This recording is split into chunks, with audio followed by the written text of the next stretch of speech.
Hello and welcome to the start of the 2020 Academy Summer Split. My name is Clayton Captain Flowers Reigns, and we are here to shake off some of the webcam cobwebs, and who better to do it with than my good friend and a grand old pal of mine, Alberto Crumbs Rengifo. Sir, are you ready to get into some summer action? I am so ready, Flowers. I have been grinding away during the off-season, and the meta is finally shifting. I can't wait to see what NA has to offer, especially in Academy games that tend to be a little bit more crazy when it comes to experimentation. Well, today we are kicking off Academy. We're jumping back into the next generation of up-and-coming North American players, so let's go ahead and see what we've got lined up here today.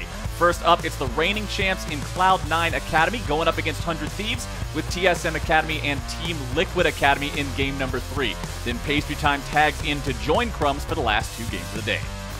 Honestly, I'm looking at all of these games right now. There were so many weird player switches in the offseason that the Academy teams are now stacked with even more LCS talent, and then we also have rookies that we've never even seen play before, especially in the first game of the day. So who knows how the scene has shifted. Well, no point in delaying it. Let's go ahead and dive into that first matchup here a little bit. Cloud9 Academy versus 100 Thieves Academy. We know that Cloud9 Academy are the defending champs. No team has ever won Academy MSI and Academy Worlds back-to-back, but Cloud9 has showed us this is an org that knows how to invest in young talent. They did suffer a big blow to their bottom lane, though. King is no longer with them. Unfortunately, with visa issues, his spot has been taken over by Tomo, who hasn't played in Academy before. We only saw him in Scouting Grounds last year, so this is going to be big shoes for him to fill. And on the other side of the rift, 100 Thieves, we'll see what they've got up their sleeve. I mean, this is a team that last split, we sort of got to see them step deeper into the world of amateur League of Legends than most other teams had by unveiling 100 Thieves Next, which is the team below the Academy level working in that amateur scene. And we'll see how this team and this organization continues to evolve as we proceed into summer. I love the 100 Next team, and Pumi, the support, he's going to be playing from 100 Next into the Academy roster, so we get a first look at how the players below Academy are performing and what it takes for them to move up. And of course, some familiar names here on the 100 Thieves lineup as well. Saligo and Contract's going to be working on some of that duo synergy there to see if they can pull that off and carry some games with it. And we all know the man in the top lane, Fake God, and we'll see how well he can carry here in this Academy summer. Yeah, I mean, Fake God had his little stint in the Academy, if you remember last year when some they had to smurf in the Academy season. Fake God learned a lot from his time in the LCS, and when he came back this year into the Academy League, he just proved to be a much more improved and well-rounded player. So he's going to be coming into this roster as one of the players to play around, and especially now that top lane is no longer just tank on tank action, you're going to get to see him play a lot more carry champions. That could mean that the team goes way more towards playing in topside than we'd seen before. And especially you talking about him going to the LCS, stepping up to that larger stage, having that experience and bringing that back with him. To me, that's going to say a lot for both him individually and for this team, because the entire purpose of Academy isn't to be the winningest team in all of Academy. It's to showcase these individual players, to grow their strengths, and get them ready to play on bigger stages. That experience that Fake God's had, that's going to be invaluable, and I really want to see how well he imparts it both in his own gameplay and how well the rest of the team is able to work around it and learn from what he's brought back.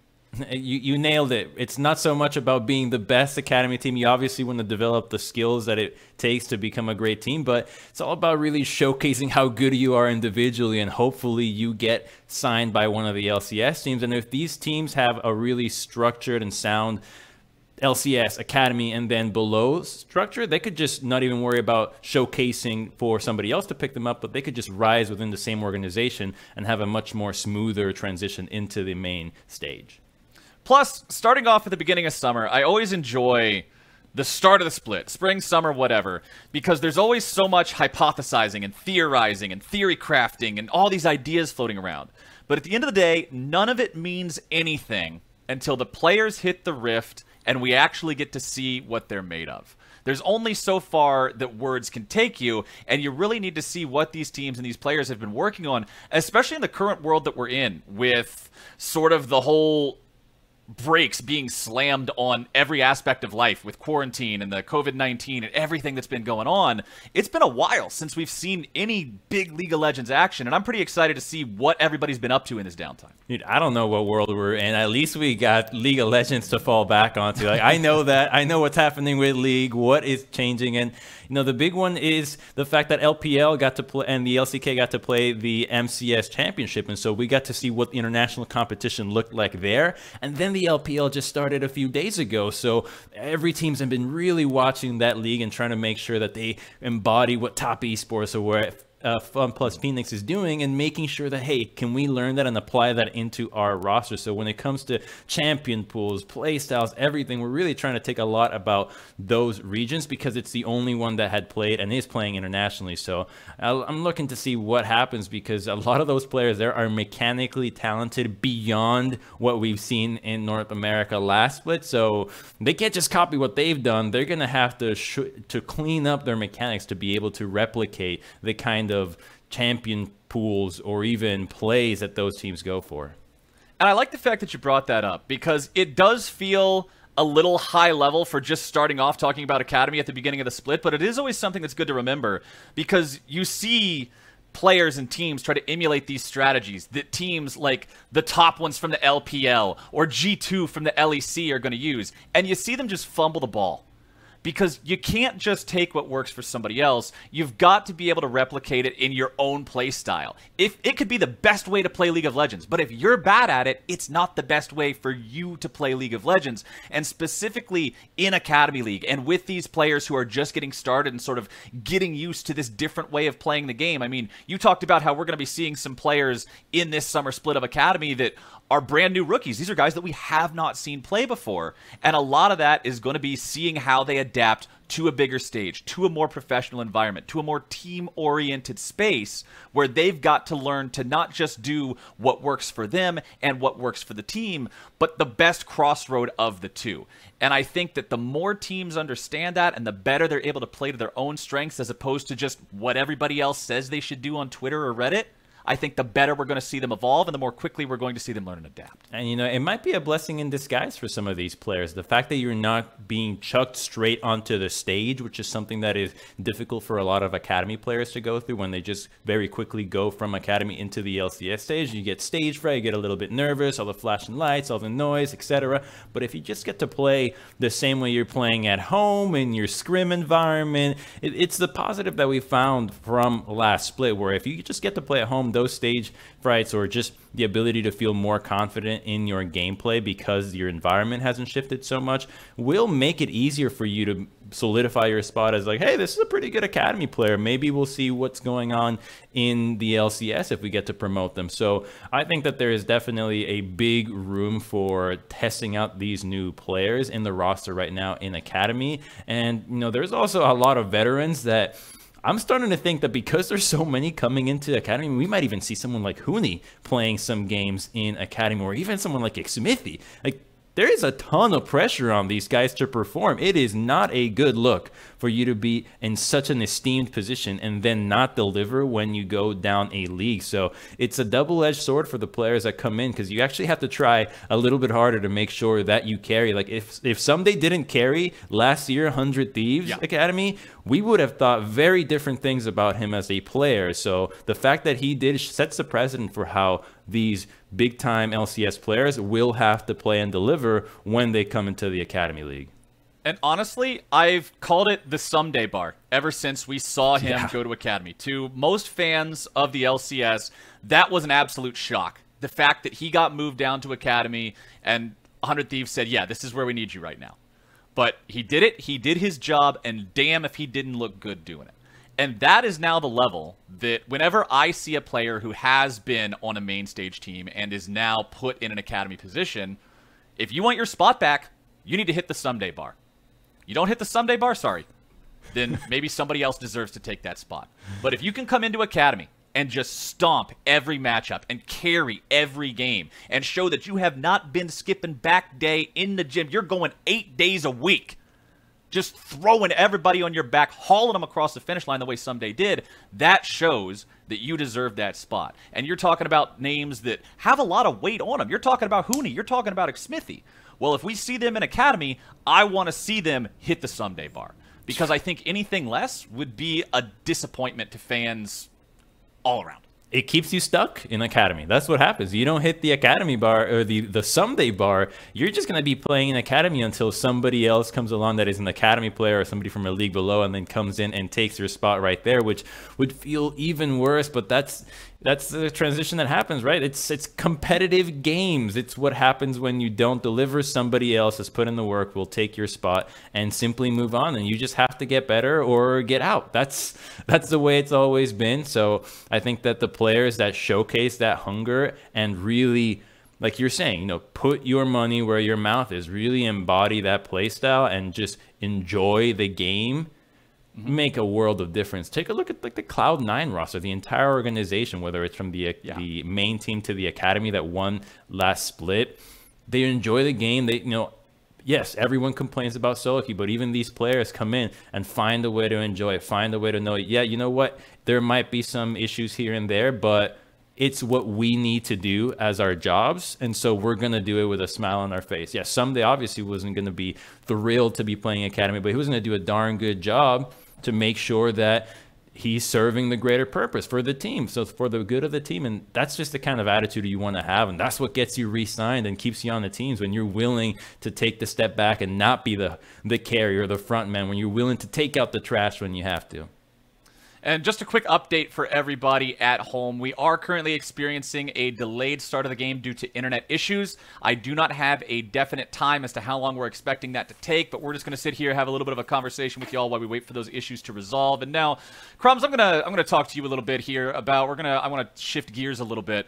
We're talking about the differences to League. You talked how we got to see a little bit in the mid-season streamathon of the LPL versus the LCK. We've seen a couple days of LPL play so far. What are you looking forward to most from the changes you've seen in the game so far, from those games and from your own solo queue experiences, and even just from people tweeting or posting on Reddit about what's changing about the game?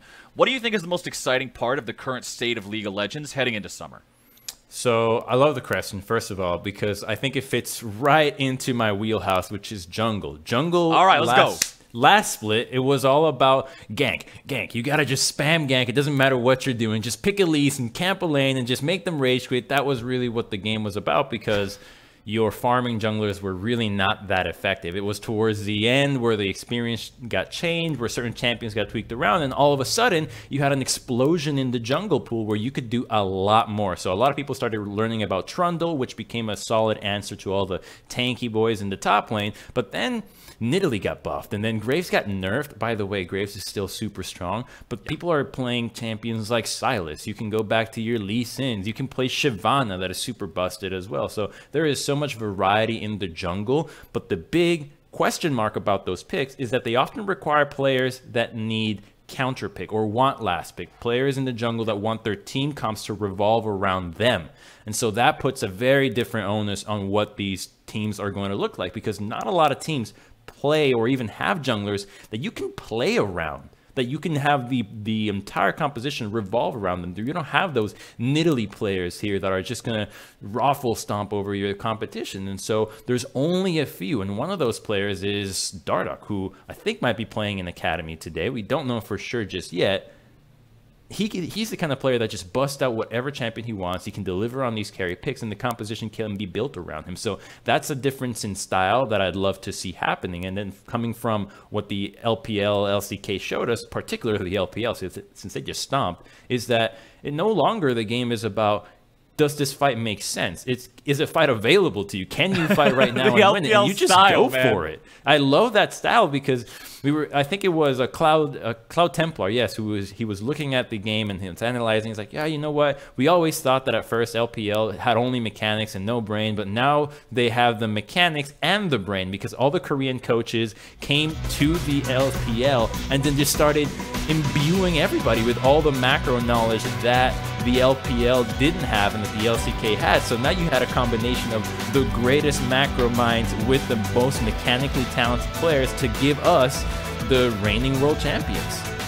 All right, ladies and gentlemen, we are finally into Champion Select here for game number 1. It's Cloud9 Academy going up against 100 Thieves Academy. Let's go ahead and see how this one shakes out in the draft. We've got the Varus and Kalista banned away here by 100 Thieves. Cloud9 are going to decide to take Ezreal and Syndra off of the table.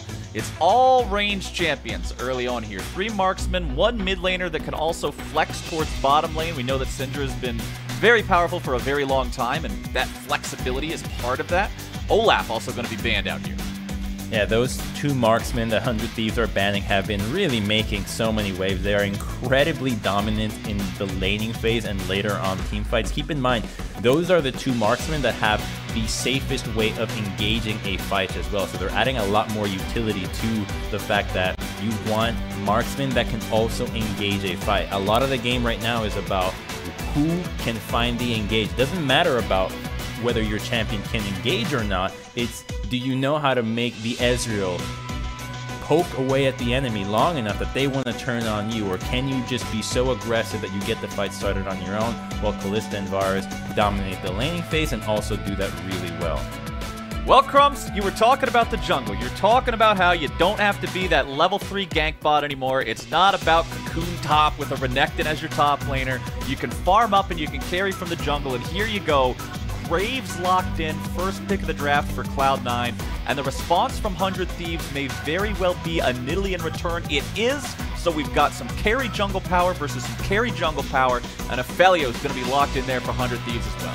Yeah, this is exciting already. This is a fun matchup. Nidalee is one of the few junglers that can legitimately keep up with Graves, not just in clearing, but mobility-wise. A big deal with Graves is that he just dashes all over the place, and if you can't keep up with that, he's just going to literally run you around in circles. And so Cloud9 will take away the Thresh, which is a really valuable pick for the Aphelios. So this is already showing to me that 100 Thieves either had a different plan for dealing with the Thresh, or they just got a little bit weaker, because the Aphelios obviously loves having that Lantern to protect him from any dive, but the Nautilus will just make it a lot easier for the 100 Thieves squad to set up those Nidalee Spheres. It's a good combo for making sure that Contracts can have an easy alley-oop into those long-range Nidalee Qs, which got buffed in the AP ratio from 1.2 to 1.5, which is minor, but when it comes to the gameplay, because your Cougar form Q isn't execute, it actually compounds itself in damage, and it's pretty significant.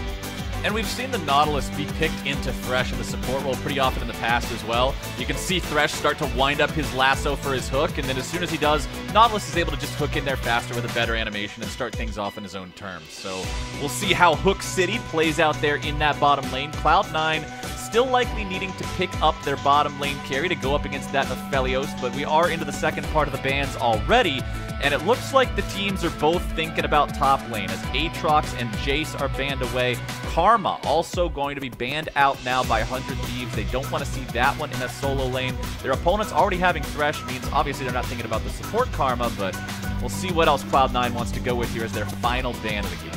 That's another thing that's happened. It wasn't seen so much in the MCS or in the LPL, but the Enchantress supports, at least in solo queue, make a ton of splash, because you just pair them with champions like Graves, and all of a sudden they're so much faster, they're nearly unkillable, and you can start to snowball on your lifesteal or spell them to the point where it is just impractical for you to build the anti-heal and then keep up with what these champions are. Boost both Graves and Cassiopeia, and it is not pretty.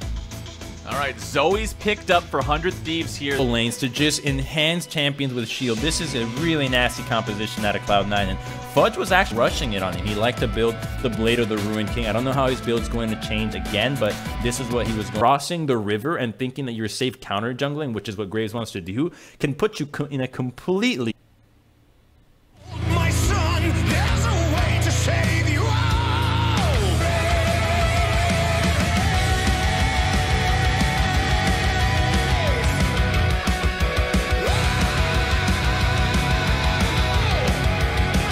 Enthrall, it's time to smite and ignite.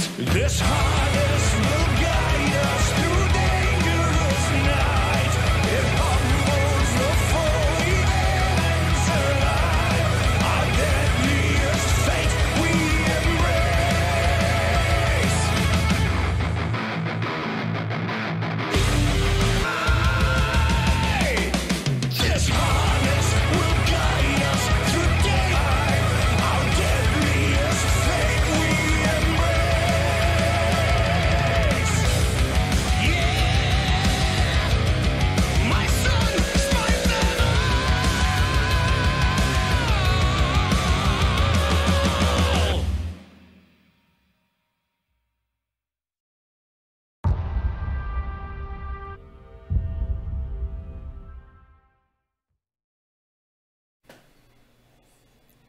Ladies and gentlemen, welcome back here to week 1, day 1 of our Academy champs going up against 100 Thieves Academy. We just got through the draft. We got to see a couple of spicy like to see. Yeah, Graves versus Nidalee, and they also have very different mid laners to work with. You've got Graves with a Lulu out of all champions. We have not seen Lulu mid, I think, all year long in North America, and then Zoe with the Nidalee, so crazy poke comp. Well, there's also a Cassiopeia and a Thresh bottom, so Cloud9 just completely opting out. I also think this is probably the best two teams to really open up on day 1 of Academy with, because Cloud9 has historically been the org that seems to be the most successful at fostering young talent and growing them into players that can succeed on bigger stages. And 100 Thieves, we talked about it a little bit earlier, but their introduction of their next program this past spring, showing off, hey, we don't just want to invest into Academy, but we want to invest on the level lower than that as well into the amateur scene. We want to make sure that we're continuing to grow players and build on that. Their next support has moved up to be their Academy support now. We're going to see him play today, and I think that these are just two of the orgs that are doing the best right now at trying to really work towards the entire idea that Academy was founded on, which is growing this younger generation of players to be successful tomorrow. If you think about it, you want to have your LCS team scrimming against the Academy team, but if your Academy team is not quite up to par, then you're not really making the best use out of either team's time. So the LCS team is usually better suited scrimming against the LCS teams, and the Academy team, well, they need somebody to scrim with that is also internal so that you can cater their drafts to be a little bit more like the team that you're going to be facing that week. So the fact that you've added a team below it, I think is just a fantastic thing for the scene that I hope every other team picks up, because it just makes it so much easier for the teams to be completely contained when it comes to developing their talent. And so that just makes for more surprises out of players. You're like, oh my God, where did this guy come from? It's like, hey, well, we had him all the way from the start, and we've grown him as a player to fit exactly what we anticipate to need in our LCS roster. So I love this change, and the fact that these two orgs are spearheading that is only going to speak volumes for the rest of the teams to be like, these guys are pretty good. Maybe we should copy that. And I'm also excited because it's summer, and summer is always the split that just gets everybody more hyphy.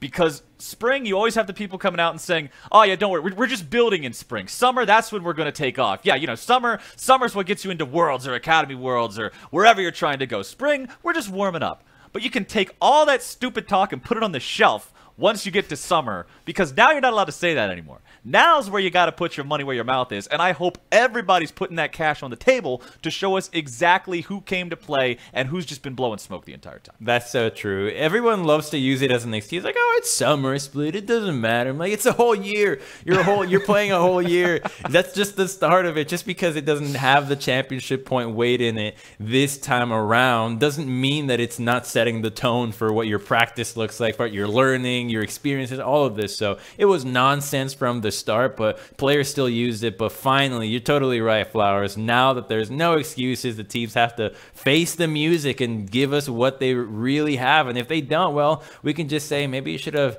started trying since the spring because it mattered. And talking about face the music, that music could be a funeral procession, or it could be this glorious fanfare showing off. Wait, are you talking about the meme music? Badass funeral music? Because so I can get behind that. Well, hopefully we don't have anybody being carried away in the coffin just after week 1 here.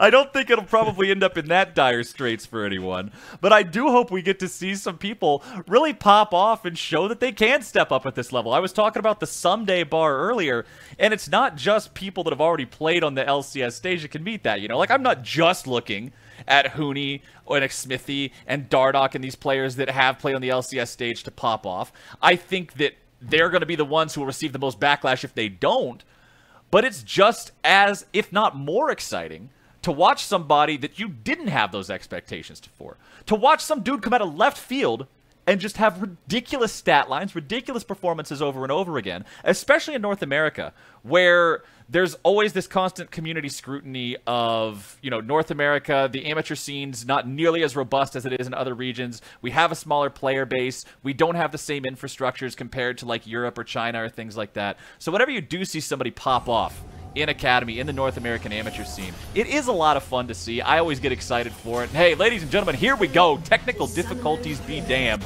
We are on to Summoner's Rift. Oh, this is going to be a fun one, Flowers. We've got the AP Poke Nidalee. She's going Dark Harvest, mind you. So Contracts is really just going all out for the solo queue style here, trying to maximize his damage and snowballing power. And then you've got Pumi that is running the Red Trinket already in the bottom lane. It's not rare, but it's one that just shows that you are going to be losing that ward and hoping that your jungler just shows up a little bit sooner, making sure that you're just playing a game of darkness. And in that scenario, Nidalee can truly thrive because she can come out of nowhere, hit you with that spear where you least expect it, and you're done. All right, talking a little bit about Nidalee, talking about Contracts. You and I had a conversation before this game started, just a little bit about the Celigo and Contracts dynamic from last split. And for people who might not be familiar with that, explain that to me here once again, just so everybody at home is aware of exactly kind of how this team likes to play through those players. So it was last split where Celigo and Contracts were really picking champions that revolved around mid 2v2, whether it was something like a LeBlanc Rek'Sai or Ryze Pantheon, just things that really worked around winning a 2v2 and snowballing that way. So the synergy was really good at getting those leads early, but transitioning to the mid to late was not quite there. So the fact that they're picking something like Zoe and Nidalee, two champions that work very well together, just tells me that they've been hopefully working on that mid 2v2 synergy, and they're going to be giving us more of the same but refined from what we saw in spring, where it was those two teaming up to try to carry. And so far, well, the champions align, and their playstyles are too, since Nidalee recognized that the Graves was going for that early invade, since Graves instead are crazy strong, level 1, and we'll just be splitting the map. So Fake God will be completely on his own, playing weak side. And that's the thing. This isn't something that you generally want to play a lot of weak side on, considering it's Renekton. I mean, you think weak side, you think of something like a Maokai. Big ol' meatball, he's comfortable just chilling underneath the turret, he'll farm up, he'll be at a CS deficit, but it doesn't matter, he's a meatball.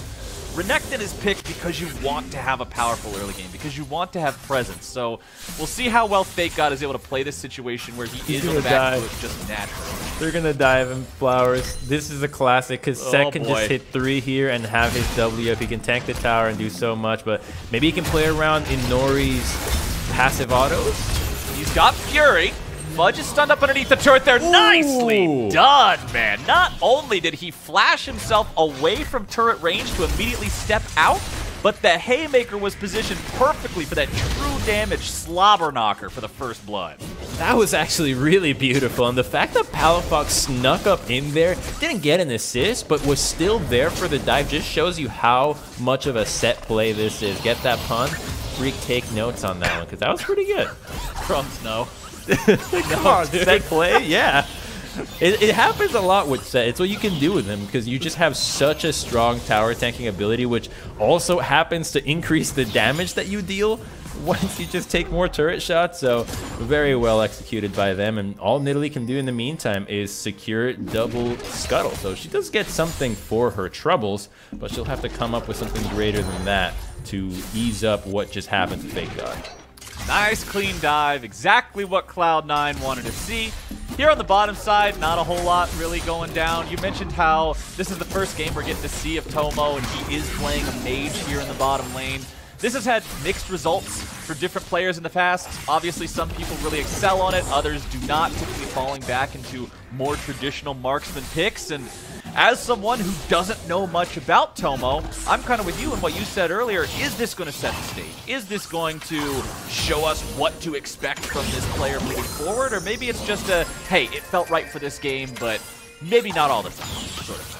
They picked it pretty early, right? It was Graves into Thresh Cassiopeia, so I think depending on how this goes, we'll really get to see how much they start trusting Tomo on these mages, because if he can bust out the Cassio and then the Syndra later, which was banned by Cloud9 in the first rotation, sorry, the second rotation of bans, it could be that he's just going to expand his mage champion pool, and it will allow Inori to play a lot more of these carry-style junglers, since there could be more utility from the bottom lane. So I could see this as just something that they'd like to play when you have these carry-style junglers, because Graves is not the only carry that Inori can play. I mean, he loves playing these carry-style junglers, and they are all fairly viable right now.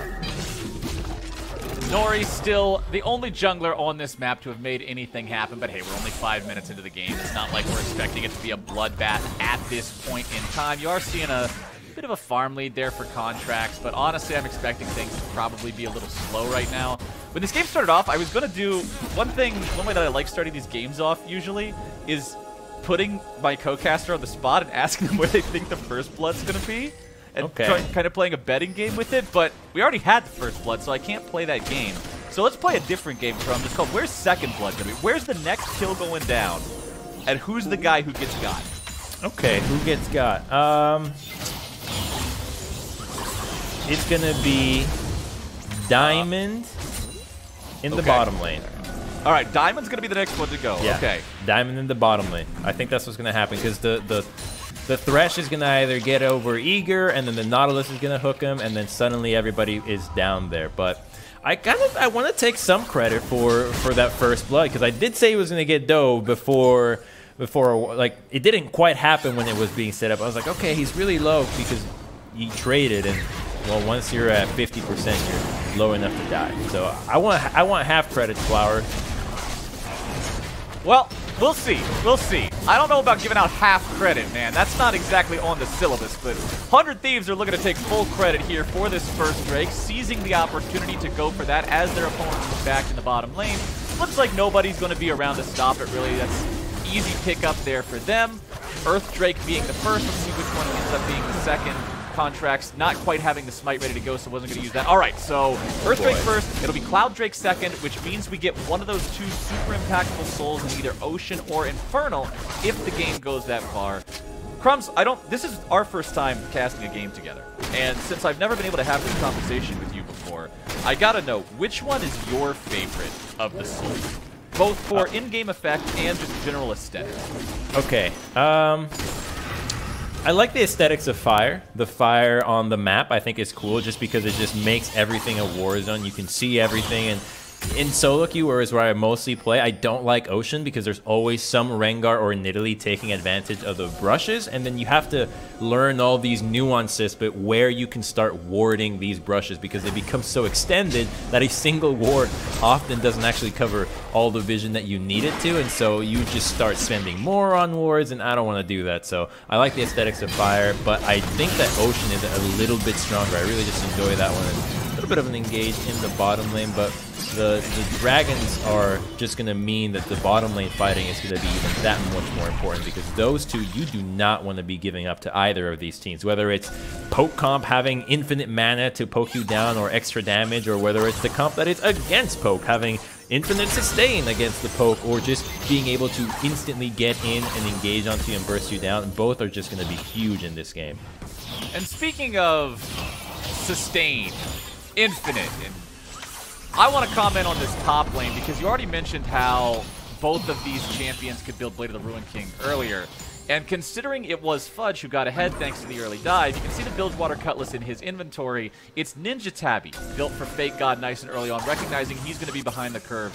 We have just seen this item, ever since it got buffed, become the definition of melee top laner. If you're a melee top laner, you're building Blade of the Ruined King, unless you're like Mount. If you're a bruiser, you're building this item. It has just defined the bruiser champion meta. And so I fully expect to see them both end up with it, but Fudge will definitely be the one who's more online with damage. What's really great about the Blade is that the build path is just perfect for you. Like, you have sustain that you can get in right away, and then you have attack speed and damage. So it's so smooth to build. It never really feels like you have something that is useless. Even when you have the Cutlass, you have an extra ability for you to either all in or disengage. So I think that's one of the reasons why Blade just is such a useful item. The build path is fantastic for you. And I also will add that Fake God's role on this composition is not going to be very impactful. He just has to deliver a stun. He's already fallen behind, and you're dealing with poke that isn't really trying to engage against the comp that will thrive against anybody that's trying to dive in. You ever tried diving a Cassio Lulu Grave? if you can just get past Seeing and the Miasma, well, now you're already at half HP. So as long as Renekton can deliver a stun on a crucial target to set up Hope, or just Hope, he's going to be fine. Ooh. Bottom side, though, it's Diamond looking to make the engage as Prismal sees if maybe there's a way to continue looking for more if Pumi can hit the hook, but it's not going to happen. Diamond still looking forward. It's Prismal and Pumi both under half HP, but considering Tomo's low on mana, they're not going to have a whole lot to do here. I like both sides going for it. I like Diamond getting aggressive there, but just didn't quite have all the damage they needed. Pumi with anticipating the hero play, trying to flash to tank the hook from Prismal. Even though he had Clancy, he could take that over, but the hook was going to miss anyways, and now the Nidalee is here, and this is where it gets really pesky. Look at the minimap. The Graves and Lulu are over at the blue buff, so Cassiopeia is just going to be taking spears to the face. Flash, and Tomo. she is dead. He was way too close to the brush there. Diamond looking to get one in return, but can't keep Contracts underneath the turret long enough. Prismal will do his best to get this wave shoved up. They know they can't make a dive without the minions at least there to tank things at the start. Prismal wants to make sure he fires off that Q to stop the recall. Pumi looking to start the dive off, tanking the turret aggro here. Contracts now going to be the one trying to get away, but he won't be able to do it. That's a 1-for-1 down there on the bottom side, but now Fake God looking to facilitate an extra kill. Palafox going to be dropping, and there you go, a double kill for Soligo at the cost of the jungler of 100 Thieves. Ooh, so Palafox TPing in there just to add fuel to the fire that 100 Thieves has on their little tent down in the bottom lane, because once they got those summoners, they knew that the poke was all too easy, and that's only going to help them set up for this next Cloud Dragon. So while Fudge is going to be able to get a nice turret plate lead up here in the top lane, he's not going to take this turret down because Renekton is already here. So 100 Thieves is just playing really well with what the poke can do, and I think it was mostly the timing that they had where the jungler and mid laner were off on the complete side of the map. The bot lane was completely isolated, and that was the beginning of the end that 100 Thieves really took advantage of. And it was close on the prediction, Flowers, on your bet. It was still the bottom lane, but it wasn't quite Diamond, so I won't ask for half credits here. I just lost it. Well, you got like a half credit on this one, and you got a half credit for top lane. So in a weird sort of wonky world, you got a whole credit by putting the two halves together. Ooh, wow, that damage on that spear. This dragon already belongs to 100 Thieves. Yep, and there's your 1.5 AP ratio, right? Look for a little bit more. Won't quite be able to find it. I like the confidence. Okay. Jumping in, but I don't like the consequence. Okay. That was just bad, Flowers. When you hit that spear and there's no healers on the enemy team, that's a free Drake. Like, no, you won the objective. You know the GIF that I'm thinking of? It's most always used on Twitter when a guy tries to send like a hey to a girl and she just completely shuts him down. Of like going for the three-pointer shot in basketball, then walking away with your hands up in the air as it just completely flies off into the distance. That's what that was. He thought he was going nothing but net. He jumps in, complete airball, immediate punish. Notice how he didn't even wait for the spear to land before pouncing. He was like, this is hitting. I'm in. I'm getting in there. This. Really unfortunate there. Like I say, I like the attitude. I like the gusto behind it. Yeah, that's a chat. It is. All right, you're calling your shot. Now, granted, when it doesn't work, you look ridiculous. But that's showing faith in yourself. I can get behind that. Inori almost grabbed himself another kill there onto Soligo's Zoe. Inori very strong here on the Graves. Both these junglers actually nearly at 100 farm already in this game. Second Drake is alive. Pumi not quite going to find the dredge line there to initiate things here in the river. But we will see bottom side river control for the side 100 Thieves right now. So Zoe stayed, so they're going to finally be able to do this dragon. And I sure hope they take it at some point, because it's going to be really important for this game. Like, the lanes are not really going anywhere. Both can farm pretty safely at a distance. You've got supports that are just, they basically have to stay with their respective bot laners because of how vulnerable they are on their own. There's no mobility whatsoever in either of the two. So moving towards these objective plays will be the way to accelerate the game. And very interesting how in the counter we actually have the dollar amounts, the exact dollar amounts on the goal. It's no longer like 24.5k, it's 5,407.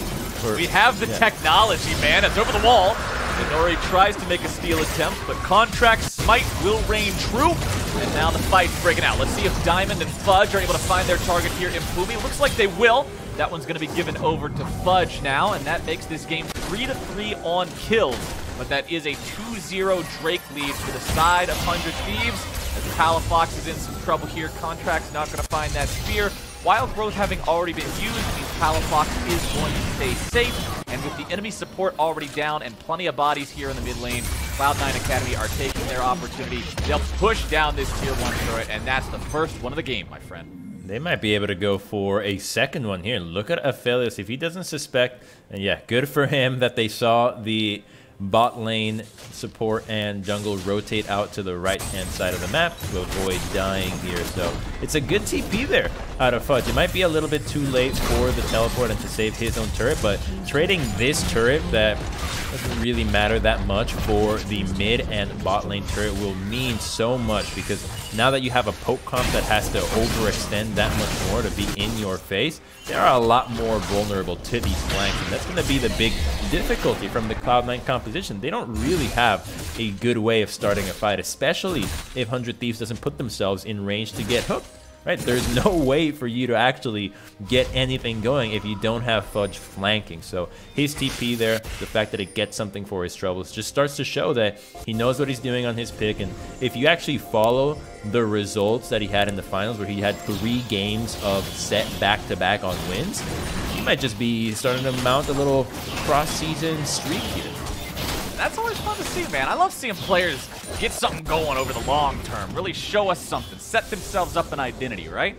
But let's see exactly where this game's going to go from here, as we do have a squad in 100 Thieves. It's about 1,500 gold down. Now, that's not the end of the world, but of course, they would like to make sure they can shore that up a little bit. Prismal leading the charge here in the mid lane, looking to push towards that tier 1. Shelly has been summoned up. One headbutt will be enough to take down this tier 1 turret. Just has to get in range. Looks like nobody's going to stop that one on the side of C9, but of course, the rest of the Thieves are not in any sort of spot to be able to push her up further towards that tier 2. So tier 1's all they're going to get. Soligo will be up here into the top side in time to slow down that push, keep the tier 1 turret alive. 2 turrets to 2. As it's still going to be about a 1,500 gold game, almost 2,000 now in the favor of Cloud9 Academy, showing that despite the fact that it may have been a while since we've last seen them, this organization just is not taking any breaks, not stopping at all coming in. No, very clean. I mean, yeah, you lose that mid lane turret, but you're guarding everything else. You have a plan to take some objectives, whereas 100 Thieves is really not getting anything for their troubles. You just have the Zoe stuck in the top lane. And I wanted to add, when we saw in the mid lane, part of the difficulty behind poke comps is that you have to hit skill shots. So none of the spears nor the Aphelios spells actually ended up committing to anybody in that mid lane, and that made it so much harder for them to stick around, because had you landed some of that poke, it would have been a lot tougher for Cloud9 to rotate into the jungle and then take those camps. So they really need to make sure that they're feeling on their game and delivering on it, because you can't just have poke that doesn't stick. And it's a little bit tough, because without Zoe being there, you don't have a guaranteed way of locking somebody down. The Merc treads are already coming through, and that makes it so you have even less targets to work with. A poke comp without poke is just a comp, my friend. Comp's got to have more to it than that. As Diamond will step forward. He tries to go for the hook onto Contracts, but a nice little side step is going to keep the 100 Thieves jungler perfectly safe. And now a Drowsy onto a Nori. He dashes over the wall.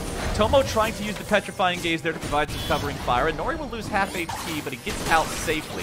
That did cost them the ultimate from their bottom laner, but otherwise Cloud9 gets out pretty safely. No real big cooldowns used by the side of 100 Thieves Academy.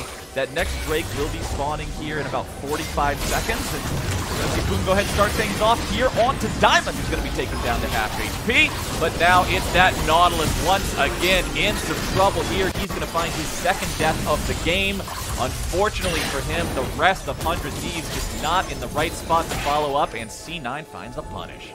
That is not how you want to be starting off your fights as a poke comp. You got to hit those spells first, and when Nautilus engages, that is what happens. So now this is a great time. The re-engage comes in. The Aphelios is huge. There we go. We're talking about Fake God having to navigate his way through these anti-melee champions. My friend, I think he found his way into the back line, and Cloud9 Academy are just absolutely shattered. Good moves coming out from 100 Thieves. They don't even need to concern themselves with this Drake right now. It is all eyes on Baron as it just now spawned. C9 wanted even more with Diamond going in there, but Prismal just had a huge ultimate with Fake God coming in from the backside. So one team gets greedy, the other one overgreeds that, and now 100 Thieves ends up the winner with a Baron to boast. They're not going to be able to make it all the way to the Dragon. It seems like Graves is beelining there, but they have opted out of those recalls. Let's see how they started again, because Inori's thinking, I can go on contracts, but then a hook lands onto Soligo that baits him in, and then just a ginormous ultimate from Aphelios with Fake God in the back. That's really it.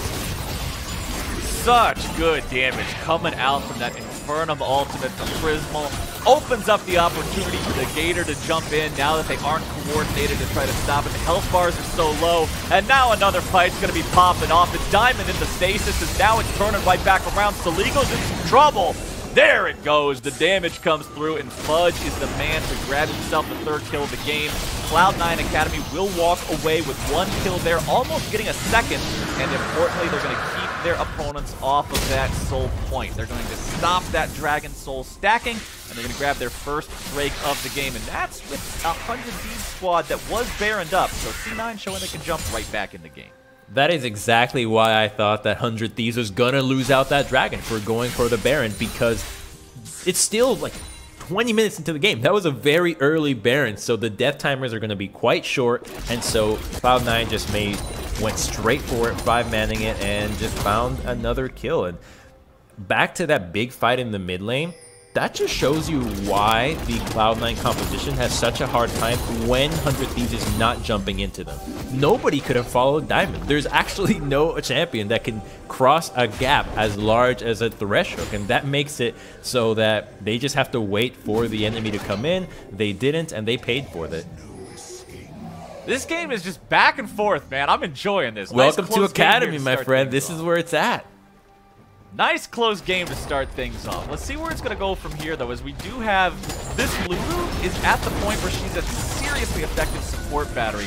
Ardent Sensor, she's got the Grail. There's so much on this champion to prevent people from dying when they should otherwise be dead to rights. Contracts also with a more supportive build. You can see him going for the Runic Echoes into a Grail of his own, now having the ingredients for the Hourglass in inventory. Stopwatch still unused there, especially when Nidalees go Dark Harvest. Sometimes you can see them go for just more explosive AP hyper carry type build. That's not going to be the case here for Contracts, just to make sure he's able to scale forward, enchant that Aphelios to have a little bit of extra power there with the Fiend's Unholy Grail to give himself some extra heals to save people in clutch moments. And speaking of Aphelios, Prismal's got Infinity Edge and Runaan's Hurricane. We know Runaan's is just so effective on Aphelios because of the ridiculous synergy it has with all of the one-hit effects in the kit. And we're going to see if 100 Thieves can continue this push here and now. Prismal will not find that Moonlight Vigil onto anybody there. Was taking aim for Palafox, came up short, a little bit shy of the distance that he needed. Their push is going to be pushed back for now. You know, I love how you're talking about Lulu with her Ardent Sensor. Yeah, it makes a ton of sense for this build. You're playing utility mid lane Lulu, but Ardent Sensor right now is an incredibly efficient item. So much so that I'm seeing some people test it out on champions like Vladimir or Echo in the mid lane. It is 2,300 gold items, so already it is very cheap for 60 AP, 10 CDR, and you get increased shield power by 10% with your heals as well, increased mana, and if that wasn't enough, movement speed is for some reason tacked onto it as well. Like, not necessary, guys, but still, it's there. So it's just a solid AP item altogether that just happens to be amazing for supports.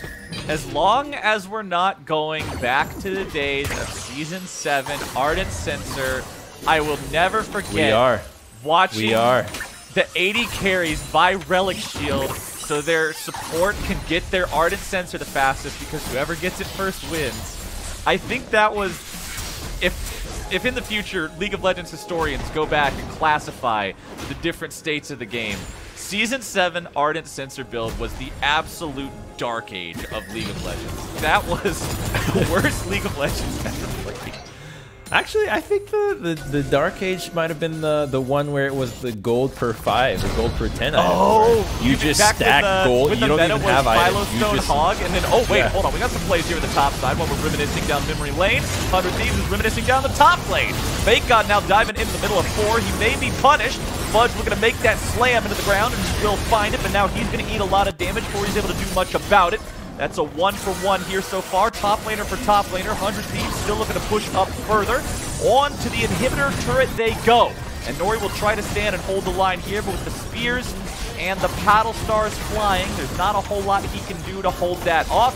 And 100 Thieves will crack open the base of Cloud9. That is such a good trade. If Fake God can every fight trade his life for Fudge's, they will win the game because Fudge is so important for getting the right kind of fight for Cloud9, whereas Fake God doesn't have to do anything. He just has to be there and distract, buy enough time, CC someone that's on Aphelios or on your Zoe. And as long as he does that, his job is complete. So that's why his initial death wasn't all that impactful, and he's now still doing his job. And we're also reaching the stage where the Nidalee utility is really obnoxious because she has the Grail on top of the shield, the heal. So while Lulu offers that extra heal, now you have an Aphelios that has increased attack speed with a crazy heal on top of him as well. So he's just enhanced to the next level, and there's no sort of sustained damage that is as safe as Prismal is right now on the side of C9. Tomo has to always put himself in an extended position to do that, and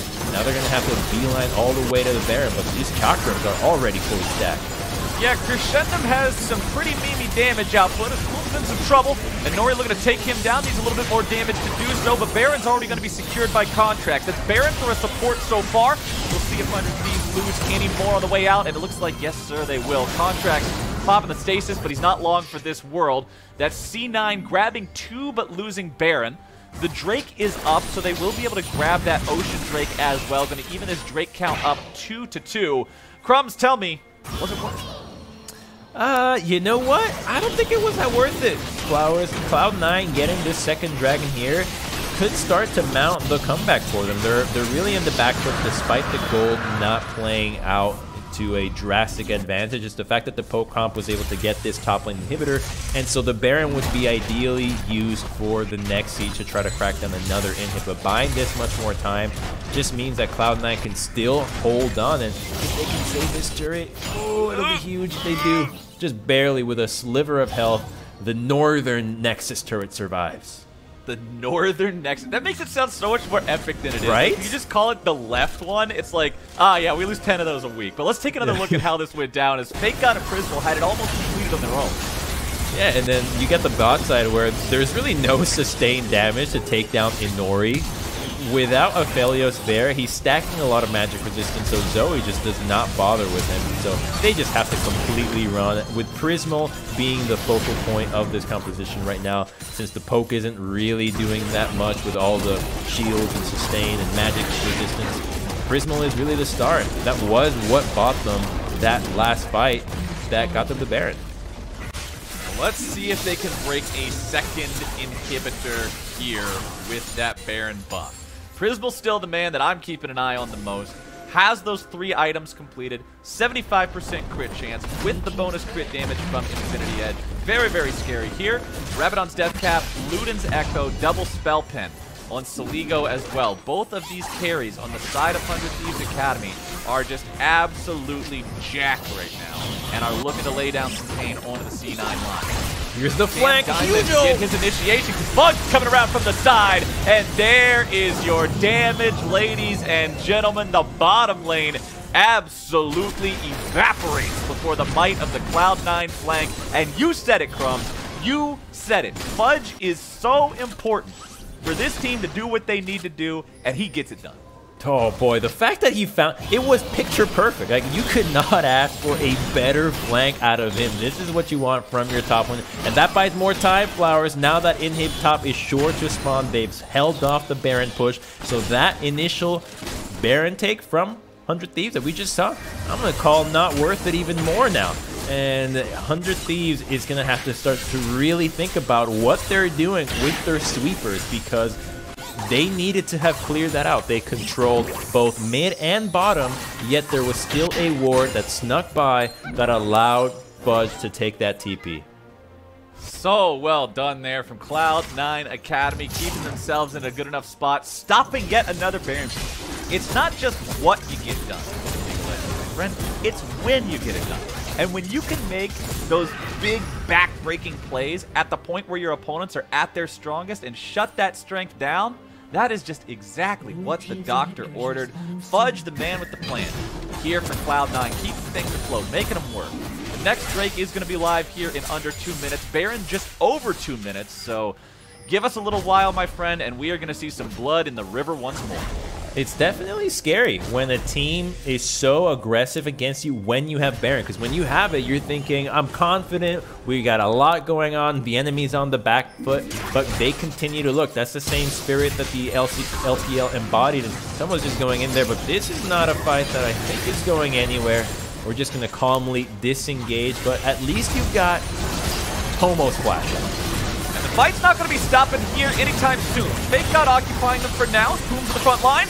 Able to find some CC down into Palafox, who's now going to get himself away. Prismal firing off that Moonlight Vigil. Not going to get a lot of success there with it. FakeGod and the rest of 100 Thieves now in retreat. The Drake not live for a minute. Baron not live for another minute and a half. Prismal still at full HP. The team doing a good job at making sure of that. Those Nidalee heals I was talking about earlier when he has the Grail in inventory did a good job of making sure that he didn't take any meaningful damage as Tomo tried to initiate onto him at the beginning of that fight. 100 Thieves will maintain control of this bottom side of the river. Looks like we're going to see them get back, regroup, shop up, and get ready for the fight that is sure to break out here around this Drake and Bear.